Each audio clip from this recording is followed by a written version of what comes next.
Hello guys, welcome back to another video. This is the Football Connect. I'm your host Sam, and we are back again with another one. We just watched Arsenal losing to Villarreal in a game which is really interesting because I think Villarreal had one way of playing it, and that was hitting Arsenal on the counter, and Arsenal just could not find ways to stop them. Whenever they're hitting them on the counter, whenever they're putting their high press, Villarreal knew how to take advantages of the opportunity to hit them at the back of the net. Something that we saw in recent games. Liverpool playing against AC Milan, they suffered the same problem that we were seeing here. But there's still more that you can actually appreciate, but also some things that you can question. Of course, there were 60 minutes which were played by Victor Gokores for the first time, and Noni Madueke played 30 minutes of the game. We're going to talk about them in the game. I want to hear your thoughts in the comment section. We'll do player analysis, player rating like what we've been doing. By the way, you have to understand this is what we've learned, not actually the match reaction. So we'll go a bit in terms of in-depth of looking at what the player actually did in terms of the numbers and what we've seen, which is also important. First thing we look at, remember our chart. Look at the chart over there. In terms of the dominance of the game, in terms of the performance, actually Arsenal dominated this game. They dominated this game in terms of keeping the ball, progressing with the ball, doing as much as they can. But the problem that I noticed from Arsenal in the first half, going into the second half, which tried to change when they were putting out some new style players, is they are having problems in breaking down the team, actually in finishing the opportunities. So they are going to really struggle whenever it comes to maybe teams that put so many players inside. It's going to require them to go an extra mile. And we saw it in this game. The extra mile was that no-gut goal, which was, by the way, a header into making it a goal, a set piece, and also the Odegaard goal, which was a penalty, which gave them the goal. But all in all, the funny part, as much as Arsenal were in control, as much as Arsenal were running the game, they were still being hit on the counter, and it happened so many times that they had no reply. 3 goals came from it. The other one, Kepa was never saving that. The first one, I might not have seen it, the Nicolas Pepe one, but I did see the other one, which was scored, and it was just the same thing. You could see that as whenever Villarreal were getting the ball, they were just making sure that the ball goes on one player who was onside and went on the counter and hit this team well. And I'm not saying that they were not also breaking down Arsenal in terms of attacking them in opening spaces where the players did not know how to copy in stopping them.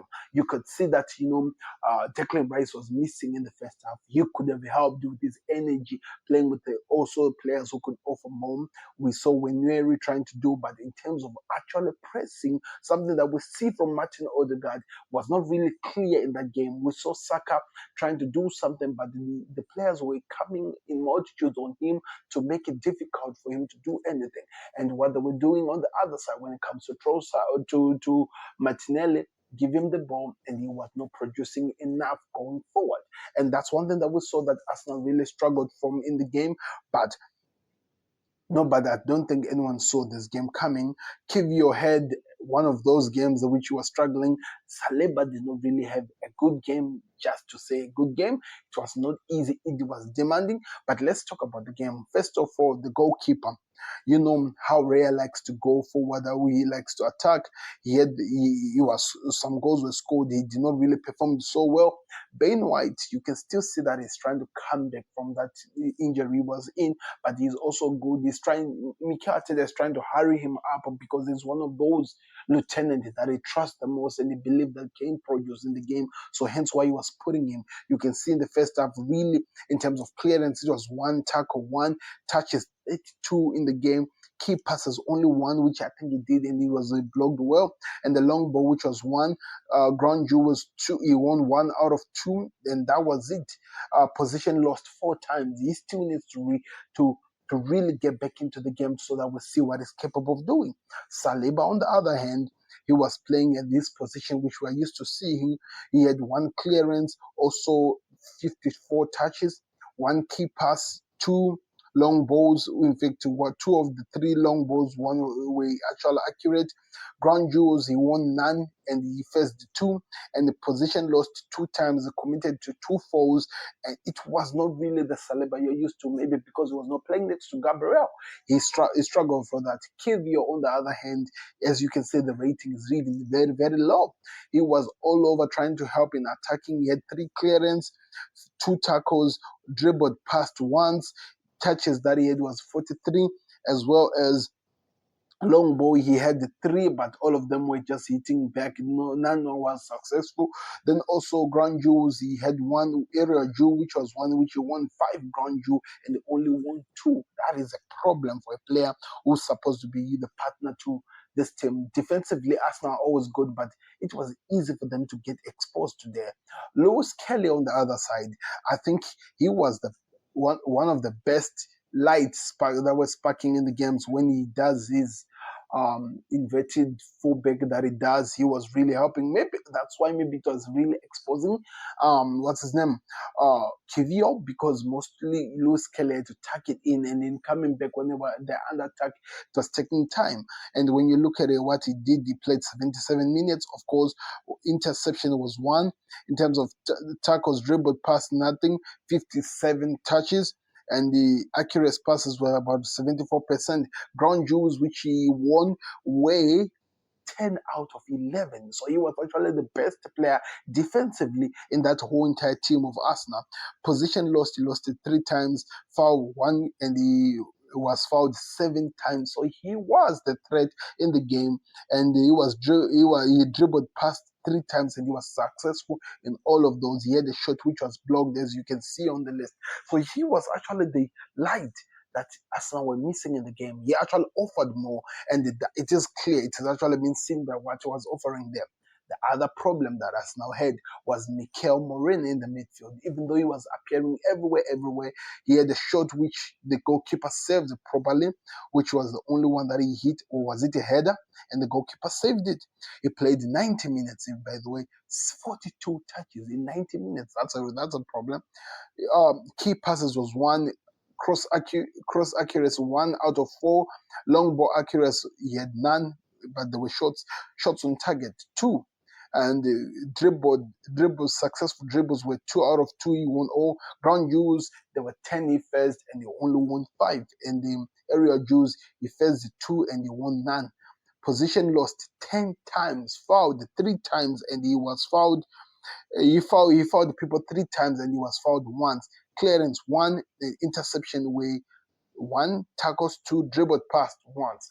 So it was not really the best, especially for a player who played 90 minutes. To offer that, it also raises concern. No Gadi was actually one who was doing well. Scored a goal, always important. He scored a goal, his first goal for the Gunners. It's also going to be talked about, really. He played 45 minutes, he scored a goal, and he had 27 touches of the game. Long ball were about 2 out of 2, which were all the right ones. Shot on target once, shot off target 1. Then he also had ground jewels, which was 2 out of 3. He lost only 1 ground jewel.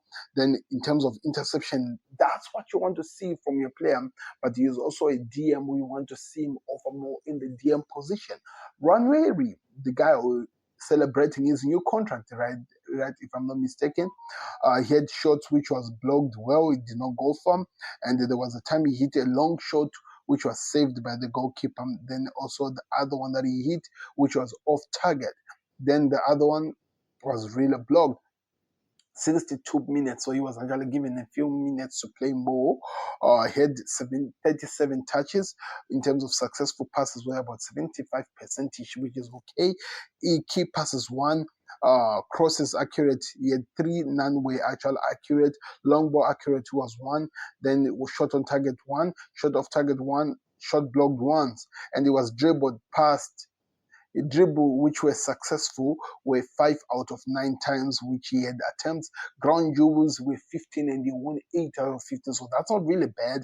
And when you look at the position lost 11 times, fouled the people 3 times and was fouled 2 times, clearance and stuff like that. But he offered more, really. He really tried in the game. even though it was not enough, he really did try in the game, which I think is something that you can say is really important when you're watching the game. On the other side, Martinelli, from that position which he was playing, which he played 77 minutes before Noni Madueke coming in. So Madueke may have played maybe 13 minutes minimum. So it's really, he's still trying to get into the game. He had an assist, always important. He had one shot the whole entire game, and he even left wing one shot once, and it was off target. Way, way off target, by the way. Then in terms of what he did, he had an assist for the goal which was scored, I think, by what's his name? By Nogard, which was a cross. I thought it was from the corner. So yes, shot off target, which was one. Successful dribbles, which was three. He had only three successful dribble out of 7 attempts. That's a problem. And two key passes, which is really important. One of them also has to be the goal that he scored, which was scored, which is the assist he has. Then big chances created once. Then the position lost 19 times, people. Ground jewels, he only won 4 out of 12. And the area jewels, it was only one which he won. Successful was fouled once, and he fouled per person once, dribbled past once. So also talking about the man of the moment, Victor Gokres, he had an important and one shot on target, which is really important for a player who's just getting into the game. So there were some, of course, tests which I've had. I understand, I get it. But what was he offering in the game, which is really, really important when it comes to a player of his, what we are expecting to see from him and what we need to see from him. Look at this, what Victor Gokres actually did. Had one shot which was saved by the goalkeeper, perfectly saved, by the way, from the acute position. It was going to be difficult to score. But also, when we look at what he was offering the game, he played 63 minutes and he had one shot on target. He had one shot blocked, which was the one that was on target. Successful dribbles, which were 2 out of 2, so it was 100% successful dribble. 14 touches. He's a striker. You don't expect him to get the more ball. He's not like a Kai Havertz who's gonna drop down to try and get the ball and help in attack. He always wants to be in the threats, in the dangerous position, which was a bit difficult for the Arsenal players to get the ball to him because there were so many bodies which they had to pass through in terms of defending. So we did see him 14 times. His pass accuracy is terrible, by the way, 57 for a striker. That's not good. And also ground jewels, which were 3, which he won out of 4. Then also area jewels, he won none. Position lost 3 times fouls and was fouled 1-1. So not really bad for his first 60 minutes games. Of course, we want to see him do what he's here for, scoring goals, being pivotal. Remember, we knew that the pressure was going to build up on him. I hope he gets into the rhythm. You always need the first goal, that first assist to get into the game so that he can actually start performing. And we are seeing it that it's going to take time. Let's talk about the man of the moment, Bukayo Saka. Really struggled to get into the game, by the way, which tells you something that people never really want to accept when it comes to Saka.